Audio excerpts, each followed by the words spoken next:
சிந்து பைரவி அடுத்த வர எபிசோடில் பார்த்தீங்கன்னா சிவா வந்து ஒரு மெடிக்கல் கேம்புக்கு போயிருப்பாங்க. அங்கே வந்து கூடவே பார்த்திங்க அப்படின்னா சிந்துவும் வந்திருப்பாங்க. அது மட்டும் இல்லாமல் இந்த ஸ்னேகாவும் போயிருப்பாங்க. அங்கே பார்த்திங்க அப்படின்னா ஸ்னேகா வந்து சிவா கிட்ட தப்பாக நடக்க முயற்சி பண்ணியிருப்பாங்க. அதாவது சிவாக்கே தெரியாமல் வந்து சிவா கூட வந்து கேம்பில் வந்து தூங்குவாங்க. இது தெரிஞ்ச சிவா பார்த்திங்க அப்படின்னா ஸ்னேகா வந்து கீழே தள்ளி விட்டு ரொம்பவே வந்து ஸ்னேகா மேலே கோவப்பட்டுருவார்.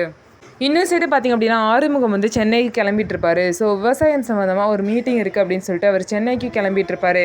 அப்போ வந்து பார்த்திங்க அப்படின்னா அன்னபூர்ணி, நீ மட்டும் எதுக்குப்பா போகிற, கூட வந்து வைரவியும் கூட்டிகிட்டு போனால அப்படியே வந்து போகாத இடம்லாம் கொஞ்சம் சுற்றி பார்த்துட்டு வரலாம்ல அப்படின்னு சொல்லிட்டு சொல்லுவாங்க.